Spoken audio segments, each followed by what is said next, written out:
तो कल हम लोग बात कर रहे थे हाइब्रिडाइजेशन का कैलकुलेशन कैसे करना है। हमें इंट्रोडक्शन मैंने इसका बता दिया था, तो अब उसके आगे स्टार्ट करेंगे। बेटा जी ध्यान से देखो, कैलकुलेशन ऑफ हाइब्रिडाइजेशन बहुत सारी ट्रिक्स होती है। मैंने कहा था कल कि हाइब्रिडाइजेशन खुद एक ट्रिक है, तो इसको सॉल्व करने की बहुत सारी ट्रिक्स होती है, लेकिन जो उसमें इजीएस्ट वे है निकालने का, वो सारी बुक्स में जनरली वही दिया रहता है, तो हम लोग भी उसी का यूज कर रहे हैं। और भी ट्रिक्स बता दूंगा, लेकिन आप खुद ही देखोगे ये वाली ट्रिक ज्यादा आपके लिए इजी है।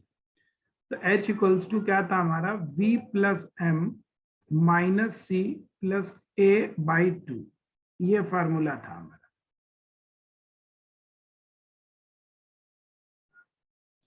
यहाँ पे V क्या है, V है number of valence electrons, valence electrons on central atom. देखो हाइब्रिडाइजेशन सेंट्रल एटम पे निकालते हैं, ठीक। तो उसके वैलेंस इलेक्ट्रॉन कितने, वैलेंस इलेक्ट्रॉन देखना मैं आपको सिखा चुका हूं कि जैसे ग्रुप, हम अगर इधर ग्रुप्स की बात करें, जीपी माने ग्रुप, सेकंड ग्रुप है, 13 ग्रुप है, 14 ग्रुप, सेकंड के बाद 13 लिख रहा है, बीच में तो डी ब्लॉक एलिमेंट हो जाते हैं। ये मैंने कहा था ये फार्मूला काहे के लिए है, फॉर मेन ग्रुप एलिमेंट्स के लिए, फॉर मेन ग्रुप एलिमेंट के जो कंपाउंड होते हैं उनकी बात कर रहे हैं। तो मेन ग्रुप कौन से हैं, एस ब्लॉक। एस ब्लॉक में फर्स्ट ग्रुप की बात नहीं कर रहे हैं, because first group ionic compound बनाते हैं, कोवेलेंट नहीं बनाते हैं। और जो हमारा हाइब्रिडाइजेशन है वो कोवेलेंट के लिए, इसलिए हमने फर्स्ट नहीं लिखा, सेकंड लिखा। सेकंड वाला एस ब्लॉक हो गया, और 13, 14, 15, 16, 17 और 18 ये आपके हो गए पी ब्लॉक। इसमें आपको सिर्फ बेरिलियम मिलेगा जो कोवेलेंट बनाता है, कभी कभी मैग्नीशियम भी बनाता है कुछ। यहाँ पे boron, carbon, nitrogen, oxygen, fluorine, है ना। नियॉन है, लिख नहीं रहे हैं बिकॉज नियॉन कोवेलेंट कंपाउंड बनाता नहीं है।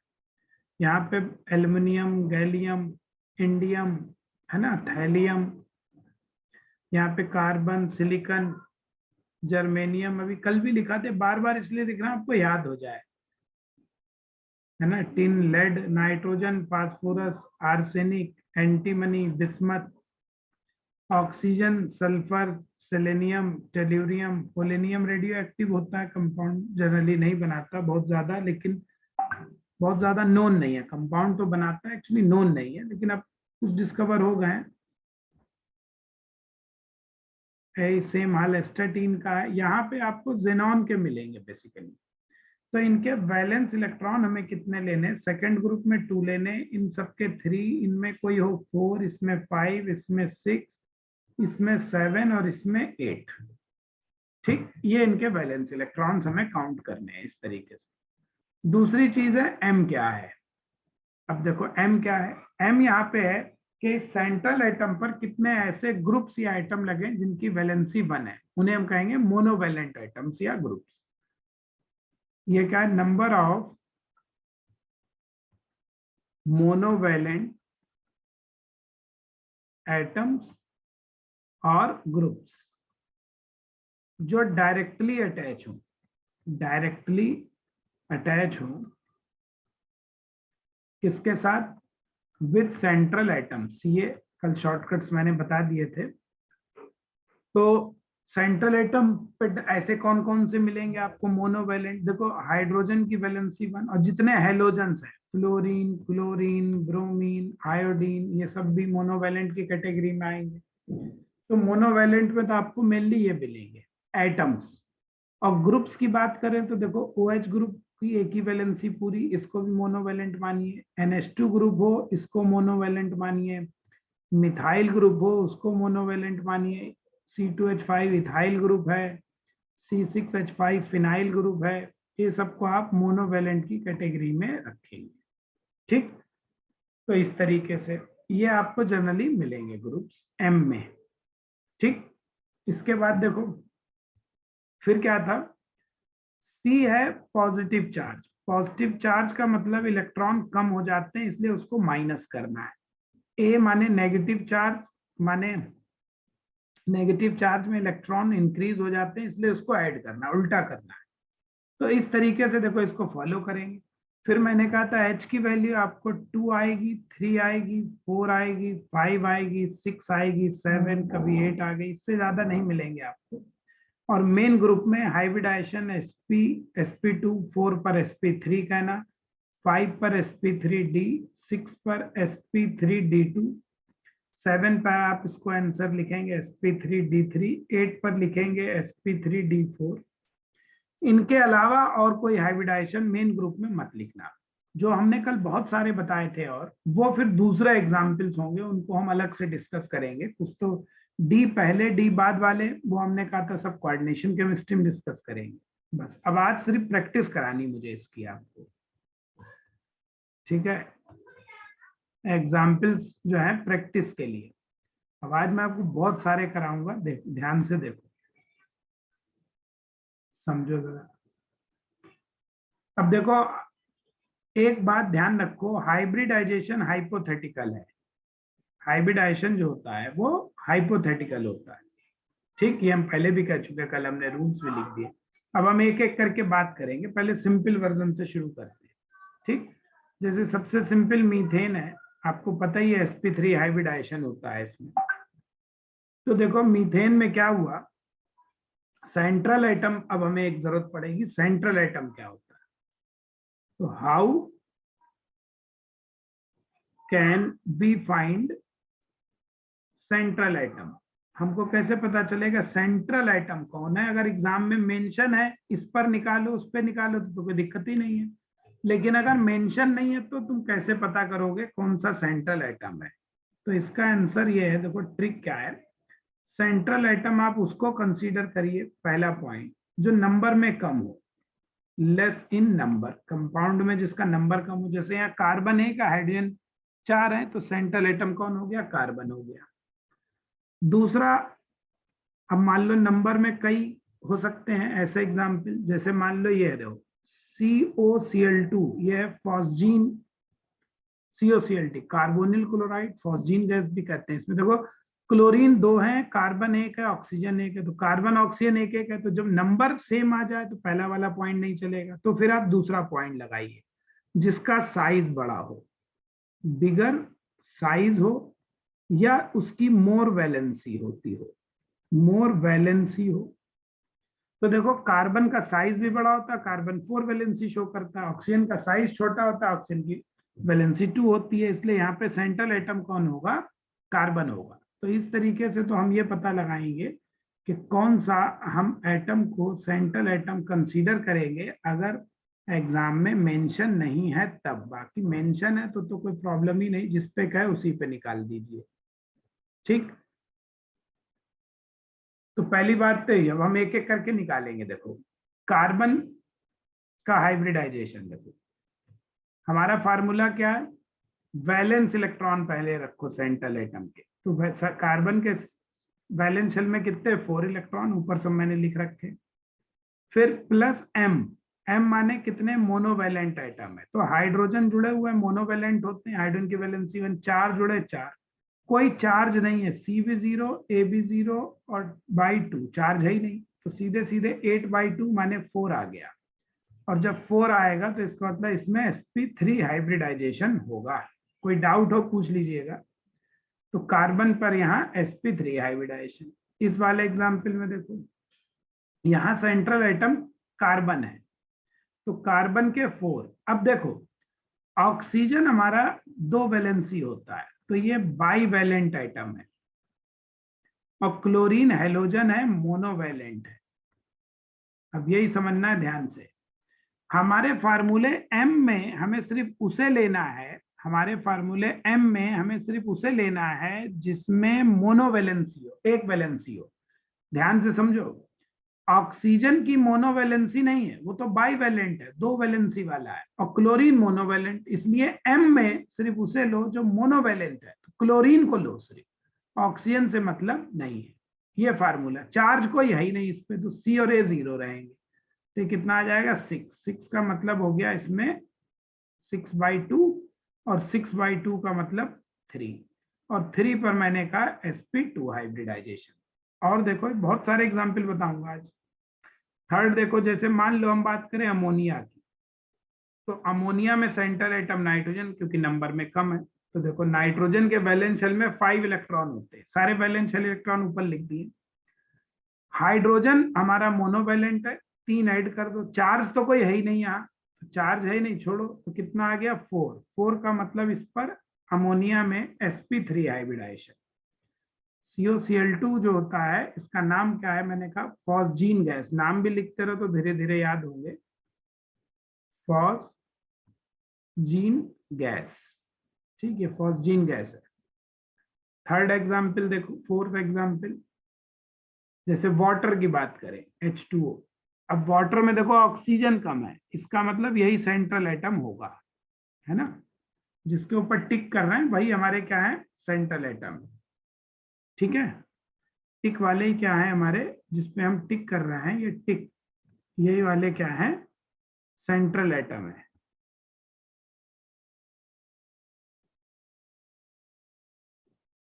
ठीक, तो देखो, तो ऑक्सीजन सेंट्रल एटम है। अब ऑक्सीजन के वैलेंस शेल में कितने, 16 ग्रुप में है तो 6 होंगे। अब हाइड्रोजन मोनोवैलेंट, इस पे कितने लगे, 2 लगे। चार्ज कोई है ही नहीं, तो यहाँ भी कितना है, 4। इसलिए वाटर में भी कौन सा हाइब्रिडाइजेशन हो गया, sp3। ठीक है, समझ में आ रहा है सबको। तो ये हुआ, देखो भाई बहुत सारे एग्जाम्पल्स को आज प्रैक्टिस करना है, हमें बस यही प्रैक्टिस ही करना है आज। इतने पढ़ लो कि आपको कोई दिक्कत ही ना हो, डायरेक्ट आप निकाल दो ओरली। अभी धीरे धीरे देखो ओरल पे आ जाएंगे। अब जरा चार्ज वाले पे आ जाओ एक। चलो, जैसे ये अमोनियम आयन है, देखो, है ना। तो अमोनियम आयन में नाइट्रोजन सेंट्रल एटम होगा। तो नाइट्रोजन के वैलेंस शेल में कितने हैं हमारे, 5 इलेक्ट्रॉन। हाइड्रोजन कितने हैं, 4 मोनोवैलेंसी वाले, वो लगा दो। अब प्लस को माइनस किया करो, माइनस को प्लस, यही ऊपर है। सी माइनस था, ए प्लस था, सी माने प्लस चार्ज, उसको माइनस करना है। तो एक प्लस है, एक कम कर दो, मतलब एक इलेक्ट्रॉन कम हो गया। तो कितना आ गया, 4। तो 4 का मतलब sp3 हाइब्रिडाइजेशन। देखो, जैसे मान लो अब हम बात करें इसकी, NH2 नेगेटिव, इसको कहते हैं एमाइड आयन। ये कौन सा है, एमाइड आयन। ये कौन सा है, अमोनियम आयन।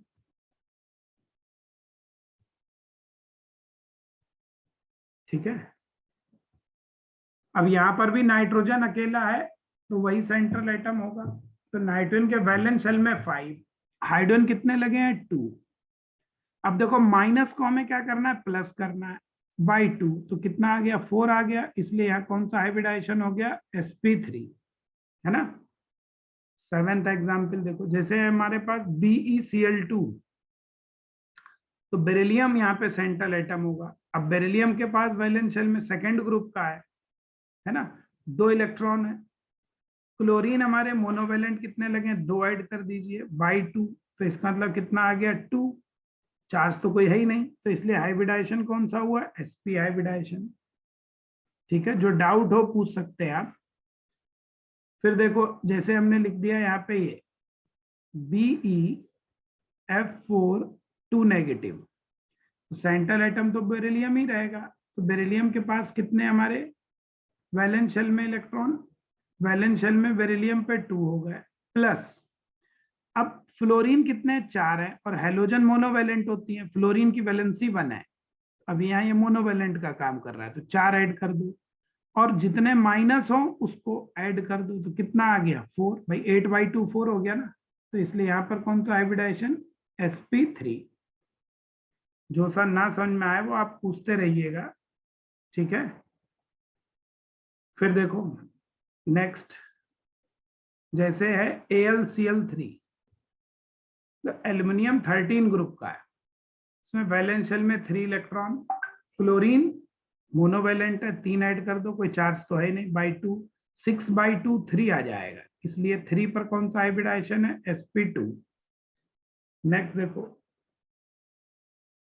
जैसे मान लो ये है AlOH का होल 4 और 1 नेगेटिव है।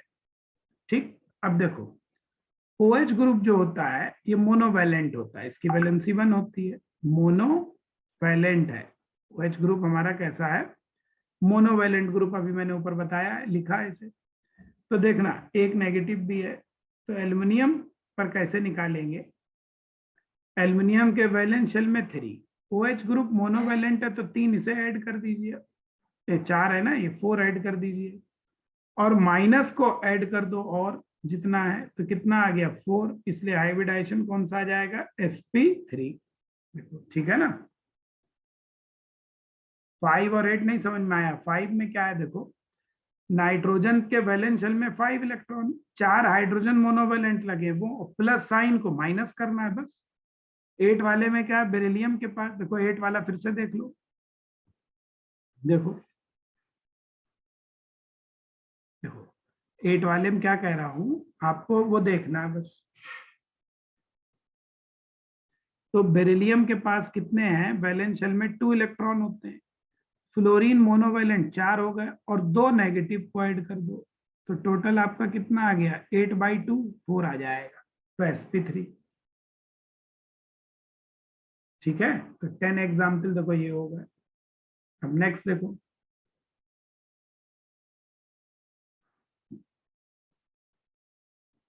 ठीक है, इतना तक तो कोई दिक्कत नहीं होगी मेरे ख्याल में अभी तक। ठीक, चलिए जैसे देखो CO की निकालेंगे, फिर CO2 का निकालना है, फिर देखो H2CO3, फिर HCO3 और CO3 2 नेगेटिव। ठीक है, तो देखो CO क्या है, कार्बन मोनोऑक्साइड, जानते ही हो, है ना। नाम इसलिए साथ साथ लिख रहा हूं, तभी धीरे धीरे याद होंगे आपको कंपाउंड्स के। ये क्या हो गया, कार्बन डाइऑक्साइड, कार्बन डाइऑक्साइड। ये क्या है, इसको कहते हैं कार्बोनिक एसिड, H2CO3 क्या कहते हैं, कार्बोनिक एसिड। ये कार्बोनेट आयन, कार्बोनेट आयन है। ठीक है, कार्बोनेट आयन। और इसमें एक H लग जाए, जब आयन में H लग जाए तो उसको या तो हाइड्रोजन कार्बोनेट कह दो या बाइकार्बोनेट, हाइड्रोजन कार्बोनेट कह दो या बाइकार्बोनेट भी कहते हैं।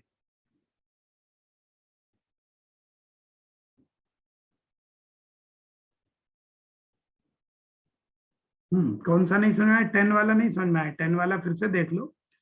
एल्युमिनियम के कितने रख दिए, 3 वैलेंट शेल के, OH ग्रुप पूरा ही क्या है हमारा, मोनोवैलेंट है, तो 4 OH लगे तो 4 लिख दो ये, और प्लस एक माइनस को ऐड कर दो, तो कितना आ गया 4 ही तो आएगा, 8/2, तो sp3। अब जरा इन पे निकालते हैं, देखो सब पे एक सिरे से।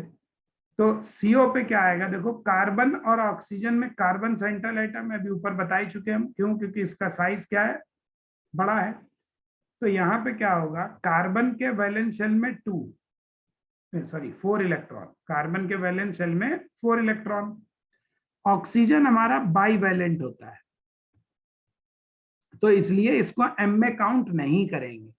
M में सिर्फ उन्हीं को हमें लेना है जिनकी वैलेंसी, M में केवल हमें उन्हीं को लेना है जिनकी वैलेंसी हमारी कितनी हो, मोनोवैलेंट हो, 1 हो। और ऑक्सीजन बाईवैलेंट इसलिए नहीं लीजिए, तो फिर बस कार्बन के ही 4 रखे जाएंगे, चार्ज वार्ज कुछ है नहीं, M भी यहाँ 0 है तो ये 2, इसलिए यहाँ हाइब्रिडाइजेशन हो गया sp। यहाँ देखो कार्बन के कितने 4, ऑक्सीजन यहाँ भी क्या है बाईवैलेंट, उससे कोई मतलब हमें नहीं है, इसलिए उसको नहीं रखना है, तो सीधे ये भी कितना 2 आएगा, sp हाइब्रिडाइजेशन यहाँ भी आएगा, है ना। यहाँ देखो कार्बोनिक एसिड में सेंट्रल एटम कौन होगा, कार्बन ही होगा, नंबर में कम है। तो देखो अब ये समझना, हाइड्रोजन यहाँ कैसा है, मोनोवैलेंट है, मोनोवैलेंट है। ऑक्सीजन यहाँ कैसा है, बाईवैलेंट है ना। तो हमें सिर्फ M में किसे लेना है, हाइड्रोजन को लेना होगा, ऑक्सीजन को हम नहीं लेंगे। ठीक, तो कार्बन के पहले वैलेंस शेल के रखो कितने 4, हाइड्रोजन कितने लगे 2, ऑक्सीजन कोई मतलब नहीं, चार्ज कोई है नहीं, तो कितना आएगा 3, 6/2 3, तो इसलिए कितना आ जाएगा sp2। यहाँ देखो कार्बन सेंट्रल एटम है, तो कार्बन के कितने 4, हाइड्रोजन को ही रखना है, ऑक्सीजन से मतलब नहीं, और माइनस चार्ज को ऐड करना है बेटा जी, तो ये कितना आ गया 3, इसका मतलब यहाँ पर भी कौन सा sp2। यहाँ पर क्या है देखो, कार्बन के 4, ऑक्सीजन से मतलब नहीं है, बाईवैलेंट है, और माइनस चार्ज को ऐड कर दो, 2 माइनस है, 2 ऐड कर दो तो कितना आ जाएगा 3, इसलिए यहाँ पर भी कौन सा आएगा sp2, है ना। ये हो गया देखो, और ये वाले समझ में आ रहे होंगे उम्मीद है। नेक्स्ट देखो, जैसे देखो CH3Cl, CH2Cl2,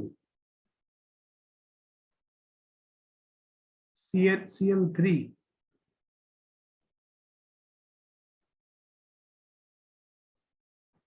ये है। इसका नाम तो जानते ही हो, मिथाइल क्लोराइड, मिथाइल क्लोराइड, ठीक। और इसका नाम है डाइक्लोरोमीथेन, डाइक्लोरोमीथेन, इसको शॉर्टकट DCM कहते हैं, एक सॉल्वेंट होता है ना। ये इसको तो जानते ही हो, क्लोरोफॉर्म, और ये कार्बन टेट्राक्लोराइड, कार्बन टेट्राक्लोराइड आग बुझाने के काम में आता है, इसको पायरीन भी कहते हैं। और ये क्या है, आग बुझाने के काम में आता है, फायर एक्सटिंग्विशर है,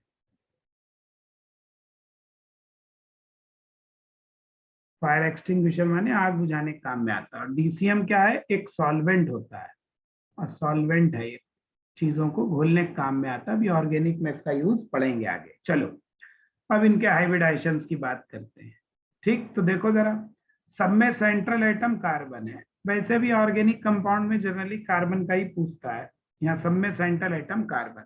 अब आप कहेंगे सर क्लोरीन का साइज बड़ा है कार्बन से, लेकिन वैलेंसी कार्बन की 4 होती है और हेलोजन की 1 होती है, इसलिए सेंट्रल एटम कार्बन माना जाएगा। हम्म, निकाल लो, कार्बन के वैलेंस शेल में 4, देखो मोनोवैलेंट 3 ही है और एक ही है, तो मोनोवैलेंट टोटल 4, 3 हाइड्रोजन मोनोवैलेंट, एक क्लोरीन, चार्ज कोई है नहीं, तो 4, इसका मतलब यहाँ पे क्या आएगा sp3। यहाँ पे देखो हाइड्रोजन, भाई कार्बन के 4, 2 hydrogen monovalent, 2 chlorine monovalent, 4 monovalent, तो ये भी कितना 4 आएगा, इसका मतलब यहाँ पर भी हमारा क्या आएगा sp3। यहाँ पर देखो कार्बन के वैलेंस शेल में 4 और एक मोनोवैलेंट ये, 3 मोनोवैलेंट ये, 4/2, ये भी कितना 4, इसलिए यहाँ पर भी हाइब्रिडाइजेशन कितना sp3। यहाँ पर हेलोजन सब मोनोवैलेंट है, कार्बन सारे हेलोजन मोनोवैलेंट, 4 ले लो, चार्ज कोई है ही नहीं, तो यहाँ पर भी कौन सा, सब पे सब sp3 आ गए ये वाले, ठीक है। इसका मतलब फिर देखो,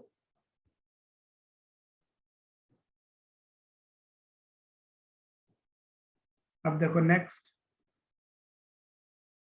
तो कार्बन के एग्जाम्पल हो गए देखो, है ना। अब जरा देखो, जैसे SiCl4, है ना, सिलिकॉन टेट्राक्लोराइड। अब ये भी देखो कहाँ है, कार्बन ग्रुप का ही तो होता है, सिलिकॉन कार्बन के नीचे ही होता है, तो जो कार्बन में वह एक ग्रुप में ऊपर से नीचे तक सारे एलिमेंट में सेम नंबर में वैलेंस इलेक्ट्रॉन होंगे, तो कार्बन में 4 है, इसमें भी 4 होंगे। हेलोजन कितनी लगी है, 4 लगी है, बाई 2, तो ये कितना आ गया 4, यानी यहाँ पर भी कौन सा हाइब्रिडाइजेशन sp3 आ जाए। देखो नेक्स्ट समझो। देखो जैसे SiF6 2 नेगेटिव, अब देखो सिलिकॉन के भाई 4, 6 फ्लोरीन लगी है, 6 फ्लोरीन ऐड कर दो, 2 नेगेटिव को ऐड कर दो बाई 2, तो ये कितना हो जाएगा 12/2 यानी 6, और 6 का मतलब हमने क्या कहा था sp3d2 हाइब्रिडाइजेशन, तो इसमें sp3d2 आ जाएगा, ठीक। फिर देखो 22, चलो ऊपर नीचे हो जाए उससे कोई फर्क नहीं है। जैसे ये SiOH4, इसको कहते हैं सिलिसिक एसिड, ये है सिलिसिक एसिड, बहुत काम का है, आगे काम आएगा, पढ़ेंगे इसे। तो इसमें क्या है, OH ग्रुप पूरा ही क्या होता है, मोनोवैलेंट, अभी ऊपर ही लिखा है। तो कार्ब सिलिकॉन के 4 और पूरे OH को 4 रख दो, चार्ज कोई है नहीं, तो ये कितना आ गया 4, इसलिए यहाँ पे कौन सा हाइब्रिडाइजेशन, sp3। OH ग्रुप पूरा ही हम यूज कर लेंगे, है ना, ये पूरा ही मोनोवैलेंट है, जैसे अभी ऊपर निकाला था एल्यूमिनियम OH वाले में, वैसे इसमें। ठीक, चलो जरा, तो ये हुए इसके। अब देखो,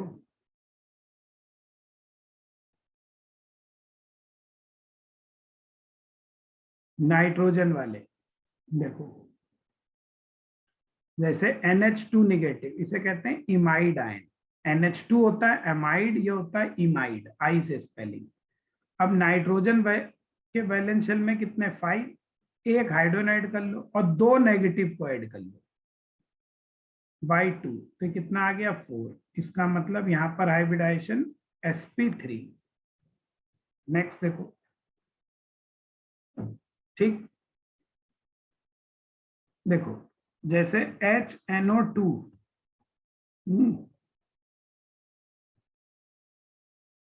HNO3, ठीक, HNO4, इसका नाम है नाइट्रस एसिड, इसका नाम नाइट्रिक एसिड, जानते ही हो। इसका नाम होता है पर नाइट्रिक एसिड, ठीक। तो देखो H निकालो, सब में सेंट्रल एटम नाइट्रोजन ही होगा, जाहिर सी बात है ना, सब में सेंट्रल एटम कौन होगा, नाइट्रोजन ही होगा, ठीक। तो सबका नाइट्रोजन है, ऑक्सीजन से हमें कोई मतलब है नहीं। तो अगर अब तुम ध्यान से देखो, नाइट्रोजन के 5, हाइड्रोजन का 1, ऑक्सीजन से कोई मतलब नहीं, तो सब में यही रहेगा, क्योंकि ऑक्सीजन ही तो बदल रही है, बाकी सब क्या है, बाकी नाइट्रोजन और हाइड्रोजन तो सेम ही है। तो सब में क्या आएगा, 3 आएगा, इसका मतलब सब में कौन सा हाइब्रिडाइजेशन आएगा, sp2 ही आएगा इसमें, है ना। ये नाइट्रोजन के ऑक्सो एसिड्स कहलाते हैं, ठीक। अब इनके आयन लिखे हो तो भी यही आएगा, देखो जैसे ये लिखा है NO3 निगेटिव, NO2 निगेटिव, है ना, ये NO पॉजिटिव, देखो। तो इसको कहते हैं नाइट्रेट आयन, नाइट्रिक एसिड से बना है तो इसे हम कहते हैं नाइट्रेट आयन। ये नाइट्रस एसिड से बना है तो इसे कहते हैं नाइट्राइट आयन, स्पेलिंग में फर्क है। और ये नाइट्रोसोनियम, अभी उसी दिन बताया था, नाइट्रोसोनियम आयन, नाइट्रोसिल भी कहते हैं लोग, वैसे नाइट्रोसोनियम इसका ज्यादा सही है। तो अब देखो ऑक्सीजन से तो कोई मतलब ही नहीं है यहाँ, हमें सिर्फ किसको, नाइट्रोजन को सॉल्व करना है, और जो प्लस माइनस चार्ज है, तो नाइट्रोजन के तो सब में ही 5 है, पहले वाले में माइनस ऐड कर दो बाई 2, तो 3/2, ये तो आ जाएगा sp2। यहाँ पे क्या है, यहाँ पर भी 1 ऐड हो जाएगा यार, है ना, यहाँ पर भी 1 ऐड करोगे, ये भी 3, तो ये भी कौन सा, sp2।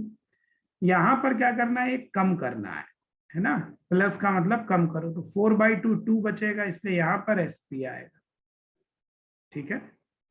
यहाँ पर हाइब्रिडाइजेशन आपका sp आ जाए, आई बस उनमें, ठीक। तो ये वाले हो गए, देखो ऐसे, ठीक है ना। जैसे होता है NO2 पॉजिटिव, अब NO2 पॉजिटिव में क्या होता है, इसको कहते हैं नाइट्रोनियम आयन। नाइट्रोनियम, जो प्लस होते हैं उनके नाम में जनरली EM होता है, याद रखो, जो निगेटिव होते हैं उनके नाम में आइट, एट, लेट लगे होते हैं।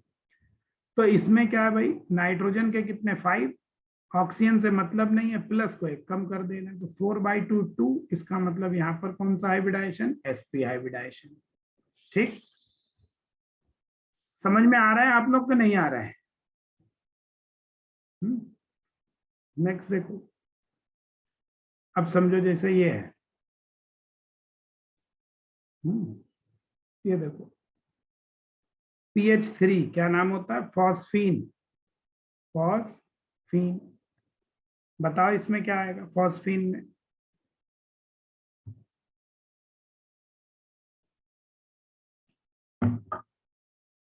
नाइट्रोजन के नीचे फास्फोरस होता है ना।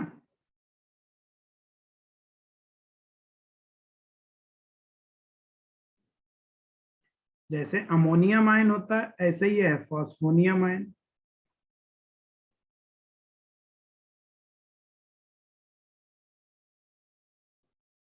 ठीक है, बहुत बढ़िया एग्जाम्पल है। देखो फास्फोनियम में कैसे आया, फास्फोरस के 5, हाइड्रोजन के 4 और प्लस को एक कम कर दो बाई 2 से तो वही 4 आ गया, इसलिए कितना आ गया sp3। ठीक है, अब समझो,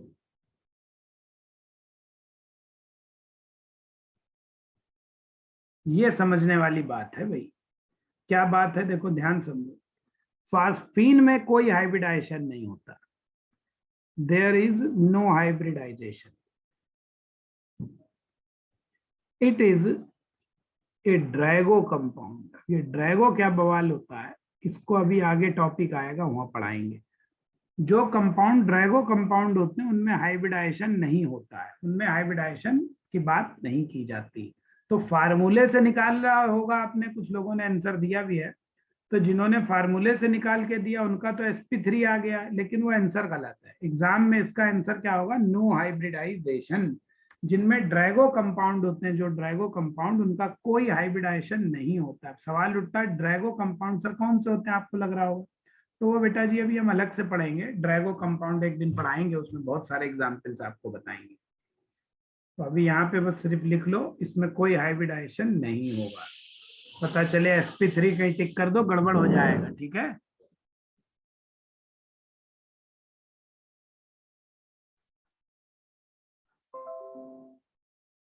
चलो नेक्स्ट देखो। तो ये ध्यान रखना, अभी बाद में हम सिखा देंगे कौन सा होता है, देख के ही बता दोगे तुम कौन से ड्रैगो है कौन से ड्रैगो नहीं है, उसकी चिंता मत करो, वो सीधे सिखा देंगे हम आपको।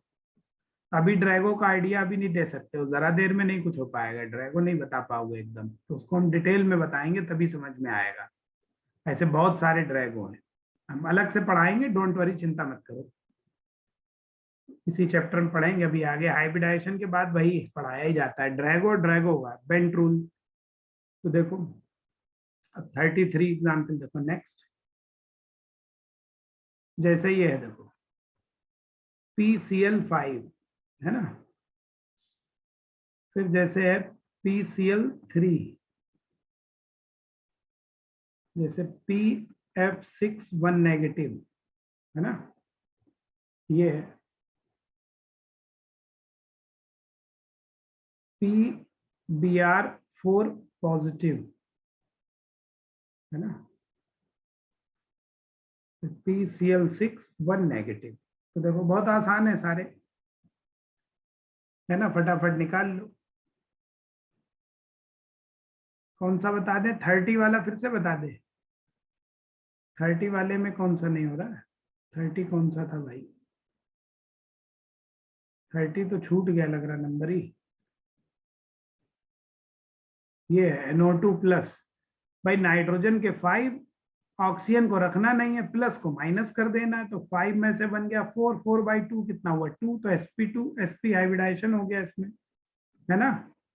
देखो नेक्स्ट देखो, तो देखो यहाँ पे निकालो, फास्फोरस के वैलेंस शेल में तो 5 है, और हेलोजन कितने इलेक्ट्रॉन, हेलोजन तो मोनोवैलेंट होता है ना, तो उसको m में काउंट करो, तो 5 इसे ऐड कर लो, चार्ज कोई है नहीं, तो 5 आने का मतलब sp3 डिहाइब्रिडाइजेशन लिख दीजिए।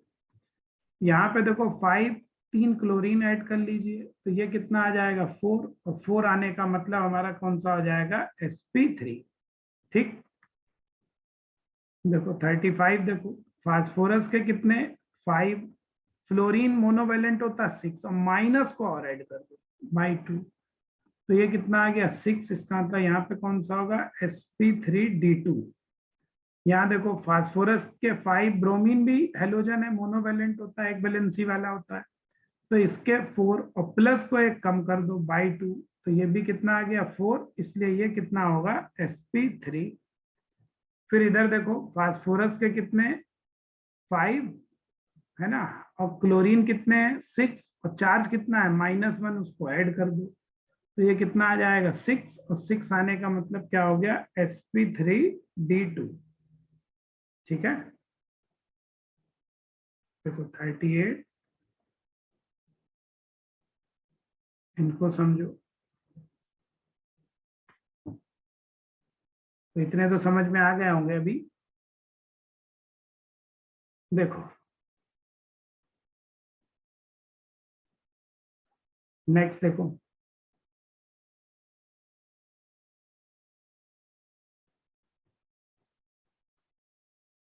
जैसे ये इसको हम क्या कहते हैं, हाइड्रोनियम आयन। जैसे OH नेगेटिव क्या होता है, हाइड्रोक्साइड, है ना, हाइड्रोक्साइड आयन। ठीक, hydronium ion, hydroxide ion. OF2 oxygen difluoride हो गया। ठीक, देखो जरा कैसे करेंगे इसे। तो सेंट्रल एटम तो सब में ऑक्सीजन ही होगा, बताने की जरूरत है नहीं, वही बड़ा है। तो देखो ऑक्सीजन के कितने 6, हाइड्रोजन मोनोवैलेंट है 3 ऐड कर दो, प्लस को 1 कम कर दो, तो कितना आ गया भाई, है ना, 4 आ गया। 4 आने का मतलब sp3 हाइब्रिडाइजेशन होगा यहाँ पे। ठीक है, यहाँ देखो हाइड्रोजन ऑक्सीजन के कितने 6, हाइड्रोजन मोनोवैलेंट 1, और माइनस को ऐड कर दीजिए 1, तो ये भी कितना आ गया 4, या इसलिए यहाँ पर भी क्या आएगा sp3। अब देखो यहाँ पे देखो इसको, ऑक्सीजन के 6, है ना, फ्लोरीन मोनोवैलेंट ऐड कर दो बाई 2, तो ये कितना आ गया 4, तो यहाँ पर भी कौन सा sp3 हाइब्रिडाइजेशन। ठीक है, यहाँ पर भी हमारा कौन सा हाइब्रिडाइजेशन हो गया sp3। 41 देखो, जैसे इसको आप समझो, जैसे ये भी बढ़िया है। देखो हाई ओजोन, ओजोन में कौन सा हाइब्रिडाइजेशन है, तो फिर निकालेंगे हाइड्रोजन परऑक्साइड, है ना।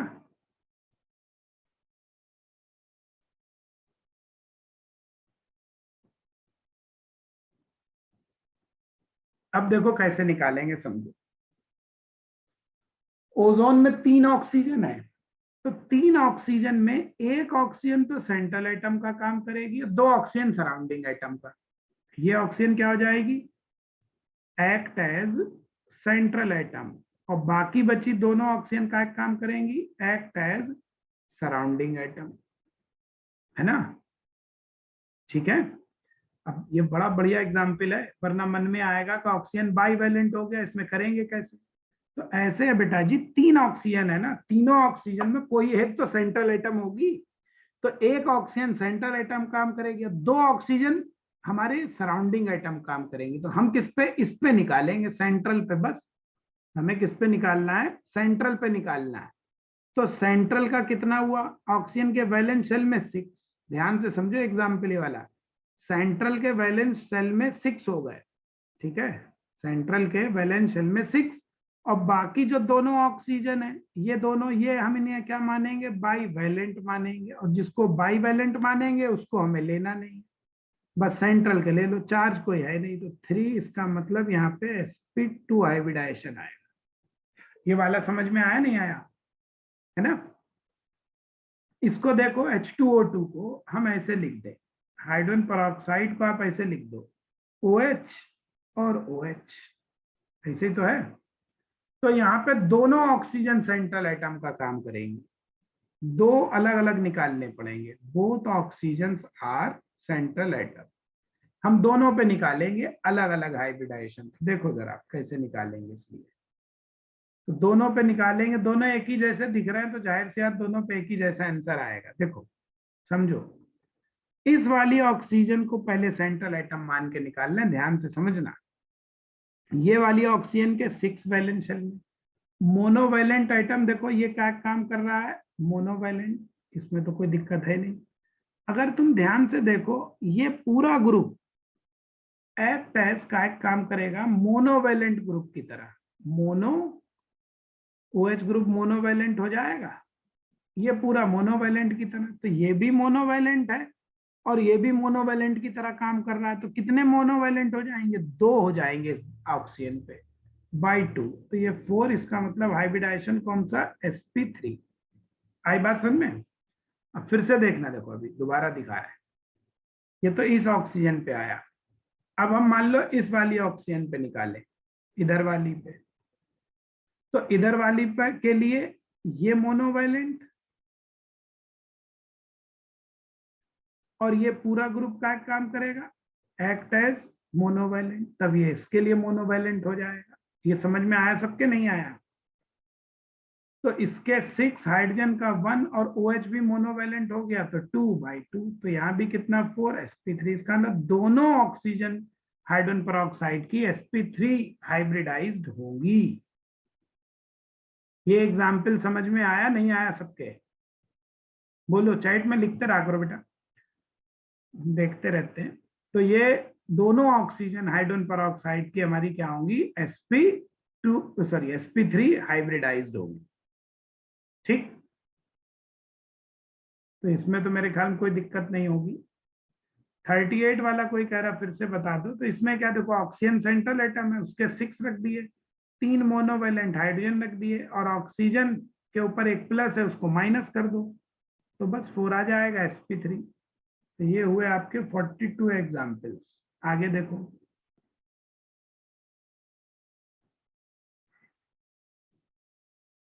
चलिए, ओजोन समझ में आ गया, हाइड्रोजन पेरोक्साइड ऐसे ही होता है। देखो N2H4, इसको क्या कहते हैं, हाइड्राजीन। अब इसमें भी देखो क्या है, ये ऐसे है NH2 है ना, दोनों नाइट्रोजन का निकालेंगे, और NH2 ग्रुप क्या होता है, एक ही वैलेंसी, एक बॉन्ड खाली दिखा रखा है, एक्ट एज मोनोवैलेंट ग्रुप, ये मोनोवैलेंट की तरह काम करेगा। तो बस अब निकाल लो, इस नाइट्रोजन पे देखो वैलेंस शेल में 5 हाइड्रोजन, 2 मोनोवैलेंट इधर, और इस पूरे को मोनोवैलेंट मान लो, तो कितना ऐड करेंगे, 3 तो ऐड करेंगे, तो इसलिए यहाँ पे sp3। और इधर निकालो तो भी यही आएगा भाई, नाइट्रोजन के 5, 2 हाइड्रोजन मोनोवैलेंट और एक पूरा ग्रुप, ये इधर मोनोवैलेंट का काम करेगा, तो 2 हाइड्रोजन और एक NH2, 3/2, ये भी 4 आ जाएगा, इसलिए sp3। बताओ, हाइड्रोजीन में समझ में आया सबको, नहीं आया? ठीक है, हाइड्रोजीन समझ में आ गया। चलिए, हाइड्रोजीन नहीं आया, फिर से समझ लो। देखो, हाइड्रोजीन को फिर से समझ लो। देखो मैं क्या कह रहा हूं बेटा, ध्यान से समझो। दोनों को ऐसे तो लिख दिया पहले NH2, हम पहले इस वाली नाइट्रोजन पे निकालना है। इस नाइट्रोजन के 5 रखे, देखो इस नाइट्रोजन पे क्या लगा है, 2 तो हाइड्रोजन लगे, तो मोनोवेलेंट 2 हाइड्रोजन हो गए, और ये पूरा ग्रुप NH2 ग्रुप इससे सिंगली बॉन्ड से तो जुड़ा है, तो इसका मतलब पूरा NH2 ग्रुप इस वाली नाइट्रोजन पे एक बॉन्ड बना रहा है, मोनोवेलेंट का काम कर रहा है। तो NH2 ग्रुप जो है वो क्या काम कर रहा है, मोनोवेलेंट ग्रुप का काम कर रहा है यहाँ पे।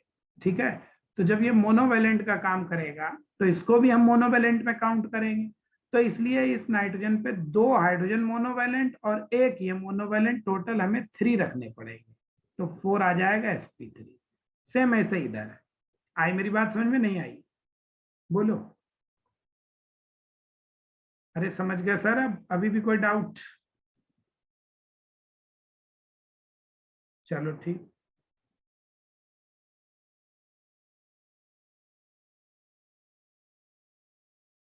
नेक्स्ट देखो।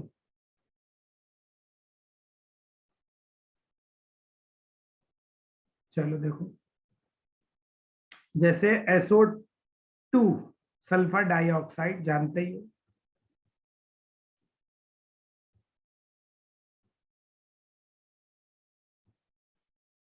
SO3 सल्फर ट्राइऑक्साइड,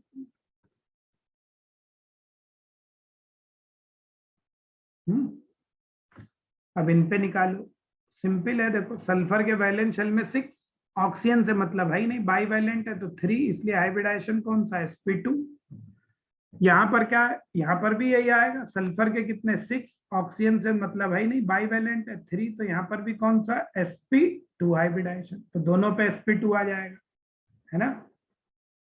ये इसके आ जाएंगे, जैसे देखो SF2 सल्फर डाइफ्लोराइड, जैसे SF4 सल्फर टेट्राफ्लोराइड, और ये तो इंपॉर्टेंट एग्जाम्पल बार बार आता है SF6 सल्फर हेक्साफ्लोराइड, और 49 है, बहुत बढ़िया example, H2S, hydrogen sulphide gas तो जानते ही हो, इसका नाम तो लिखने की जरूरत है नहीं। तो देखो SF2 में देखो भाई सल्फर के कितने हैं, सेंट्रल एटम तो सल्फर ही है सब में, साइज में भी बड़ा, वैलेंसी भी ज्यादा। तो सल्फर के वैलेंस शेल में 6, अब हेलोजन फ्लोरीन मोनोवैलेंट है तो 2 ये ऐड कर दो, बाई 2, चार्ज तो कोई है ही नहीं तो 4, तो इसलिए यहाँ पे हाइब्रिडाइजेशन कौन सा आ जाएगा, sp3। यहाँ देखो सल्फर के 6, 4 फ्लोरीन ऐड कर दो बाई 2, तो ये 5, तो ये कितना हो गया, sp3 डिहाइब्रिडाइजेशन, है ना। फिर देखो जैसे ये है, सल्फर के कितने 6, फ्लोरीन के 6 बाई 2, तो कितना 6, तो यहाँ पे कौन सा आ गया, sp3d2 हाइब्रिडाइजेशन, ठीक है। जैसे ये होता SF2 प्लस, ये होता, तो सल्फर के कितने हुए बेटा जी, 6, 2 फ्लोरीन ऐड करो, प्लस को माइनस करो, हाँ 2 प्लस होगा सॉरी, 2 माइनस करो, सल्फर के 6, 2 फ्लोरीन ऐड करो, 2 माइनस ऐड कर दो, ठीक है। तो ये कितना आ गया बाई 2, भाई 6 में से 4 गए, बचे कितने 2, और 2 बाई 2 कितना हुआ 1, हो गया। देखो सल्फर के 6, ध्यान से देखो बहुत बढ़िया एग्जाम्पल है, और 2 फ्लोरीन के ऐड करो 8, 8 में से 2 गए, कितने बचे 6 बाई 2, तो कितना आ गया 3 आएगा ना भाई, सल्फर के 6, 2 फ्लोरीन ऐड करे, प्लस को माइनस कर दिया, ठीक। तो 6 बाई 2 3, 3 का मतलब कौन सा हाइब्रिडाइजेशन, sp2 हाइब्रिडाइजेशन, ठीक है। अब H2S को देखो, H2S का क्या आ रहा है आंसर, क्या निकाला, फार्मूले से H2S का क्या आंसर आया, बताओ।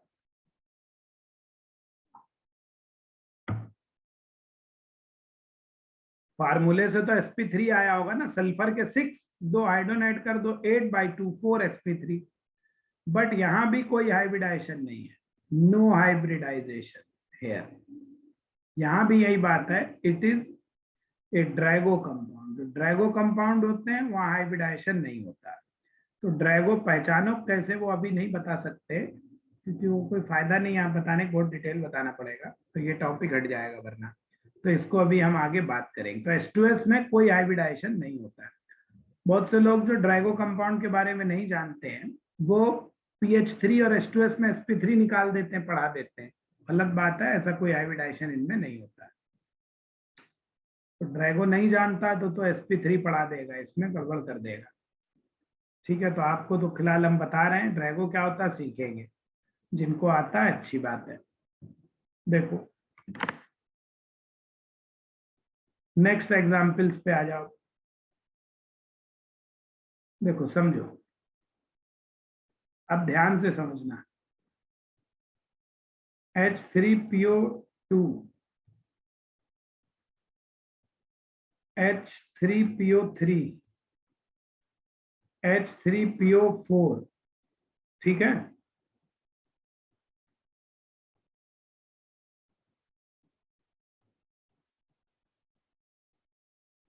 H2PO3,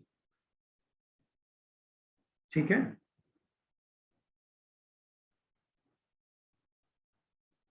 H4P2O7,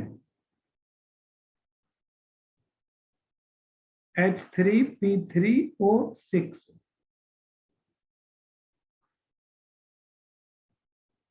H2PO4 1 negative,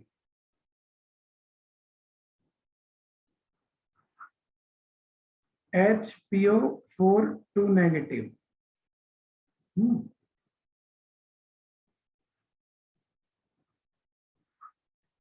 PO4 3 negative, ठीक। अब ये 2 फास्फोरस, 3 फास्फोरस, हो बहुत टेंशन है ना। कोई बात नहीं, टेंशन का इलाज करेंगे अभी। यहाँ देखो 60 P2O3 एक्चुअली इसको लिखते हैं P4O6 फॉर्म में, ऐसे ही होता है P2O5, ये डाइमर दो दो जुड़े रहते हैं इसलिए इसको P4 और 10 भी लिखते हैं। 62 देखो P4O7, 63 है P4O8, 64 P4O9, P4O10 तो लिख दिया है, ये सब है ना। ये है आपका ortho phosphorous acid, phosphorous acid, ये होता है ऑर्थो फॉस्फोरिक एसिड।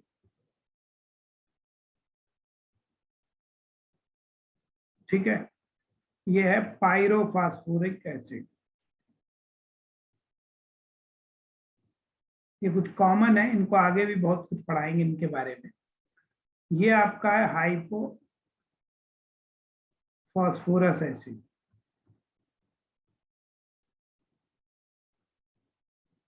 और ये वाले का नाम है हाइपोफॉस्फोरिक एसिड।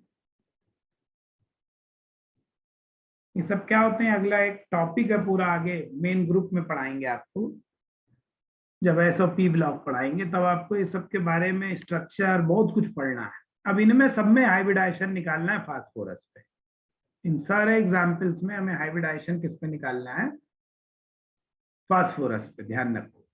ठीक, 64, 65 जैसे P2O7 4 नेगेटिव है ना, बहुत कुछ भी हो सकता है। अब कैसे निकालोगे इनके हाइब्रिडाइजेशन, जहां पे दो दो फास्फोरस है तो निकालना थोड़ा मुश्किल काम है ना। दो दो फास्फोरस पे कैसे निकालोगे भाई, तो बड़ा मुश्किल काम है। कहीं कहीं तो तीन तीन फास्फोरस, पांच पांच फास्फोरस हो सकती है, छह छह फास्फोरस हो सकती है, 10 10 हो सकती है भाई। तो अब हाइब्रिडाइजेशन इनमें कैसे निकालें, ठीक, तो देखो इनमें कैसे निकालेंगे, समझो। इसमें हाइब्रिडाइजेशन निकालने की जरूरत नहीं है, इनमें किसी में हम हाइब्रिडाइजेशन नहीं निकालेंगे, बिना निकाले आंसर आएगा, देखना, समझो जरा, नोट करके पहले समझो। देखो पहले तो आपको एक बात पता हो, ये भी जानो, एसिड आप जानते ही हो क्या होते हैं। एसिड वो चीजें जो H+ को देती हैं, H+ डोनर होती है। एसिड दो तरीके के होते हैं, एक कहलाते हैं हाइड्रा एसिड, हाइड्रा एसिड कहलाते हैं, एक कहलाते हैं ऑक्सो या ऑक्सी एसिड्स। ठीक, हाइड्रा एसिड क्या होते हैं, जिसमें H पर सीधे सीधे कोई एटम जुड़ा है और ये प्लस और ये माइनस होगा। ऑक्सो एसिड में क्या होता है, यहाँ बीच में ऑक्सीजन होगा, तब यहाँ प्लस होगा, ये माइनस, तो यहाँ ये वाला बॉन्ड टूट के H देगा, या ये, जैसे फॉर एग्जाम्पल से समझ लो, जैसे HCl है, देखो ये टूटेगा, यहाँ से H+ देगा, एसिड है, तो ये हाइड्रा एसिड है। लेकिन जैसे आप H2SO4 या HNO3 ही पढ़ते हो, तो HNO3 एक ऑक्सो एसिड है, देखो ये HNO3 का स्ट्रक्चर, यहाँ हाइड्रोजन ऑक्सीजन पे लगा है, तो ये ऑक्सो एसिड है। ठीक, इतना तो समझ ही गया होगा एसिड क्या होते हैं, दो तरीके के होते हैं। अब समझो ध्यान से क्या कह रहा हूं। पहला पॉइंट क्या है, पहला पॉइंट कि अगर इफ कंपाउंड हमारा कोई ऐसे लिखा हो HPO, ठीक, यहाँ X हो या Y हो या Z हो, कितना भी नंबर उससे हमें पता नहीं, और ये यहाँ पे 0 चार्ज हो, एक कंडीशन। दूसरी कंडीशन हो सकता है यहाँ कोई चार्ज हो, निगेटिव ही होगा, कोई सा भी हो, कितना भी होगा, लेकिन निगेटिव ही कितना भी हो सकता है। तीसरी चीज, अगर फास्फोरस है, X और ऑक्सीजन है, Y मान लो या Z जो भी है, और न्यूट्रल है। चौथी चीज है, फास्फोरस है, ऑक्सीजन है, और उस पर कुछ चार्ज है, निगेटिव ही होगा। इतनी कंडीशन फास्फोरस की होंगी। अगर ऐसी चीज है तो वो बेटा जी फास्फोरस का ऑक्सो एसिड कहलाएगा। ठीक, और ये क्या कहलाएगा कि समझो ऑक्सो एसिड में से कुछ H हट गए, तो इन्हें हम कहते हैं हाइड्रोजन फॉस्फेट्स। इन्हें क्या कहते हैं? Hydrogen phosphates. कॉमन नेम है ये सब, नाम याद नहीं भी करोगे कोई फर्क नहीं पड़ रहा। अगर न्यूट्रल है तो ये ऑक्साइड कहलाएंगे, ऑक्साइड ऑफ फास्फोरस। ये कहलाएंगे ऑक्सो एसिड ऑफ फास्फोरस, ये है ऑक्साइड ऑफ फास्फोरस। और अगर निगेटिव है, चार्ज है, तो ये भी क्या कहलाएंगे? ये ऑक्साइड, न्यूट्रल ऑक्साइड है। और ये हमारे क्या कहलाते हैं? ये फॉस्फेट्स ही कहलाते हैं। ये भी क्या कहलाते हैं? फॉस्फेट्स कहलाते हैं। तो अगर ये देखो 51 से 65 तक के एग्जाम्पल देखो, इन्हीं सब कैटेगरी के हैं या नहीं? अब किसी में हम नहीं निकालेंगे। क्या इंपॉर्टेंट थिंग है, बस एक पॉइंट बताएंगे, आंसर खत्म। इन सारे एग्जाम्पल्स, इस टाइप का कोई भी एग्जाम्पल होगा, इस टाइप का कोई भी एग्जाम्पल हो बेटा जी, ठीक है, in all these 4 categories, 4 types में फास्फोरस इज ऑलवेज आपकी क्या होगी? sp3 हाइब्रिडाइज्ड ही होगी। और सबको तुम फार्मूले से निकाल नहीं पाओगे, इस अब निकालने की जरूरत ही क्या एग्जाम में? ये कंडीशन देखो, फास्फोरस से रिलेटेड जो भी ये वैरायटी दिखे, हेलोजन नहीं है यहाँ, कहीं ध्यान रखना। तो ये सब क्या दिखेंगे आपको? sp3 hybridise. हेलोजन वेलोजन दिखे तो निकाल लेना फार्मूले से। ये समझ में आया सबके? देखो सारे एग्जाम्पल का आंसर एक बार में ही हो गया। बताओ भाई, इतना सबके समझ आया या नहीं आया? अरे कुछ समझे? देखो एक बार में निकाल दिए आपको। कोई 3 फास्फोरस हो, 10 फास्फोरस हो, सब फास्फोरस, जैसे P4O10 है, फास्फोरस पेंटाऑक्साइड है ना, तो इस फास्फोरस पेंटाऑक्साइड में चारों फास्फोरस पे sp3 होगा। वो कहेगा चारों फास्फोरस पे बताओ, 4 हो, 6 हो, 8 हो, सब इस वैरायटी के अगर 1 2 3 4 कंडीशन में आ रहे हैं, तो ये सब हमारे आंसर sp3 होंगे, चाहे जितनी फास्फोरस हो। 4 केस हैं, केस 1, केस 2, केस 3, केस 4। ठीक, तो एक साथ आप निकाल लो, कोई फार्मूला लगाने की जरूरत यहाँ पे है नहीं। वैसे भी जहाँ 4 4 5 5 होंगे, वहां बिना स्ट्रक्चर के नहीं बता पाओगे, तो वहां पे फिर स्ट्रक्चर बनाओ तब निकालो। वो हम सिखाएंगे, वो भी आपको, वो मेन ग्रुप में सिखाएंगे आपको स्ट्रक्चर से कैसे निकालते हैं, वो भी सिखाएंगे आगे। हाइब्रिडाइजेशन तो बहुत वेराइटी बता देंगे आपको। तो इतने तो मेरे ख्याल में कोई दिक्कत नहीं होगी। 65 एग्जाम्पल्स होगा यहाँ तक है, अभी तक तो कोई दिक्कत नहीं। समझ में आ रहा है ना सबके?